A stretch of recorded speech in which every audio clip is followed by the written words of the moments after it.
Good morning. Thanks for tuning in. And I know I say this once in a while, but thank you for tuning in, whether you're listening live or whether you listen later or next week or whatever. I appreciate that you take time out of your day to listen in on as we read through the Bible. And today we look at Leviticus 26 and 27. We'll finish this book up today. It's actually tomorrow's readings, but tomorrow morning, Sunday morning, we'll have worship at Sutton, 9 o'clock. It's a communion Sunday, so you're welcome to join us live if you can't, live online, if you can't join us live in person, and you're always welcome to join us live in person as well. I know some of you that's pretty hard to do, but as we finish up Leviticus today, it's just a reminder that, I just want to, the chapters 17 through 26 of Leviticus are called the Holiness Code. These are the rules, the laws, the regulations that God sets before the people of Israel for them to follow. It outlines the sacrifices they are to make, the festivals that they are to observe, all of those things that God wants his people to do, that he has chosen these people to be his people. And he says, if you do these things, I'll be faithful.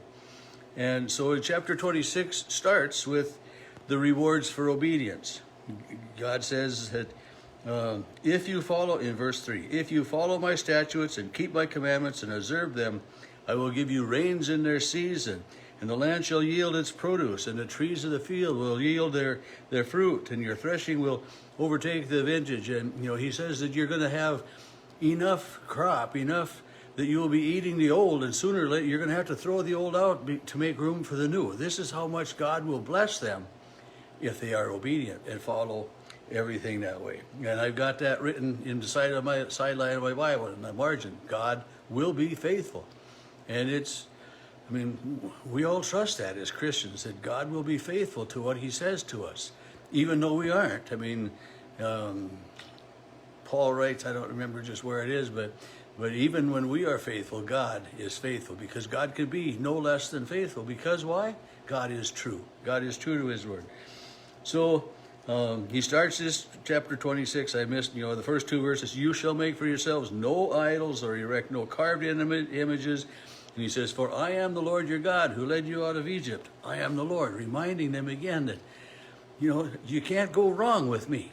And just don't turn away from me, And in verse 5, and verse 8, it's, if 5 of you will give chase to 100, 100 of you will chase 10,000. Your enemies will fall before you. And you think about that, the might of that, that 5 people will be able to rout 100. I wouldn't want to be one of 5 people against a mob of 100, or 100 people against 10,000.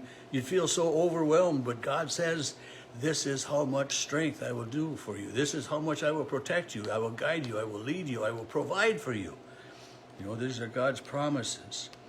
And in the end of verse 9, he says, I will maintain my covenant with you. I will be faithful.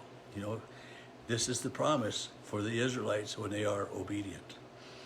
The first, in verse 12, he sums it up, and this is, these first 13 verses are God's promise to the people if they are obedient. And he says, I will walk among you, I will be your God, you shall be my people. I am the Lord who brought you out of Egypt, out of the land of Egypt, to be their slaves no more. He says, I have broken the bars of your yoke and made you walk erect. God has set them free. They're no longer burdened down by that slavery. They're able to walk tall and free and proud and strong, and to be proud of who they are and to be proud of who their God is. Then verse 14 starts. In verse 14 through 45, that's a whole lot more verses than there were in verses 1 through 13. But verses 14 are the consequences of unfaithfulness. And as we continue reading through the Bible and we get into, 1st and 2nd Chronicles and 1st and 2nd Kings, and even into Numbers and Deuteronomy, we will see, the consequences of when the Israelites aren't faithful. And Samuel, all of those books because there's so often that, this king came into power and he didn't know God, and the people suffered. And at the time of Jesus, well, were the Israelites free? No, they were slaves of the Roman Empire, or they were under the rule of the empire. They maybe weren't slaves, but they were not a free people. So, it's, if you don't obey me, he says in verse 14, and you don't obey, and if you spurn my statutes and abhor my ordinances, so that you won't observe them, and if you break my covenant, I will do this to you. And I will bring terror on you, consumption and fever, the waste of the eyes, and you shall sow seed in vain. Your enemies will triumph over you, and all of the bad things you don't want to have happen. God says, if you are not faithful, and I don't want anybody to get the impression that someone who is unfaithful to God is going to be punished with sickness or whatever. I don't believe that for a minute. And I say that with the confidence that in Jesus Christ, God has promised to forgive and welcome us when we come to him in Jesus' name. And he knows very well that we can't be faithful. He knows very well that we have this inborn tendency to sin. We're just, it's our sinful nature. We call it, that we have been born into sin.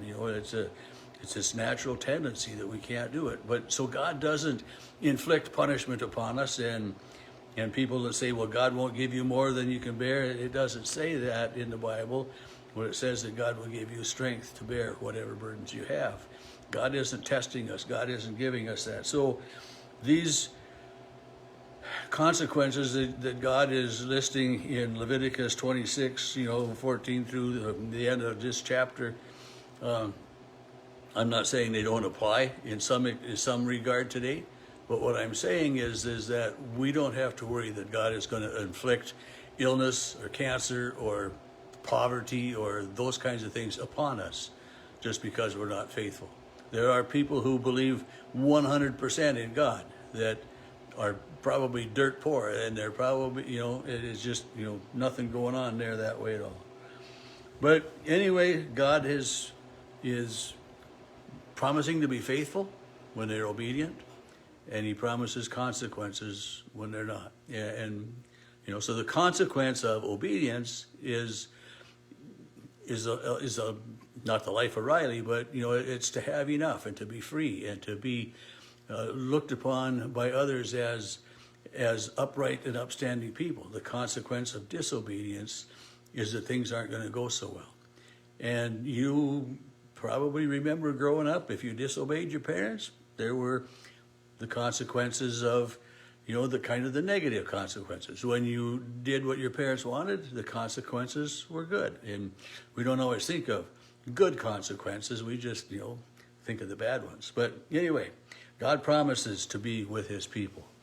In verse 20, or chapter 27, God is speaking here now about religious vows and people who devote themselves to God or devote like their firstborn to God, like Samuel, when we get to there. But, so if you've devoted something to God, if you've devoted yourself to God and you want to change that degree of devotion, there are ways of doing it here. It's people that are dedicated to the Lord's service can be freed from their vows for certain compensatory things, cash or cattle or sacrifices that way. And so and it's a reminder in here that the firstborn is always dedicated to God, like the first calf, the first lamb, whichever those. So if you were going to try to buy your freedom again from, I don't know, I should call it freedom, buy your release from the vow, you couldn't use the firstborn calf or lamb or whichever, because that was already dedicated to God. It says if a person consecrates something to the Lord, you set it aside for the Lord, and it is the Lord's, and you don't take it back that way. although, it goes in and it talks about if a field can be released in the year of Jubilee. Remember, that's the 50th year. Every 50 years is a Jubilee year. So this continues to be some of the results of being faithful and obedient to God, and giving to God and following God and doing that. It's just a reminder that how we worship God is important, and what we give to God, we give to God. We don't give half-heartedly. We don't give and then try to take it back again. I mean, I'd feel pretty guilty if I put an offering in the church, or if I made an offering to a charity, and then I call them up and I said, hey, I need my money back because I overspent on something, so I need that back. I mean, that's, we don't do that with our offerings to the church and to charities, and that, or if we shouldn't do that anyway. But God is just reminding us so often that when we are faithful, that God is always faithful. And when we are unfaithful, and I just said that earlier, when we are unfaithful, God remains faithful. And that's such a wonderful, wonderful thing to know, that God is always faithful.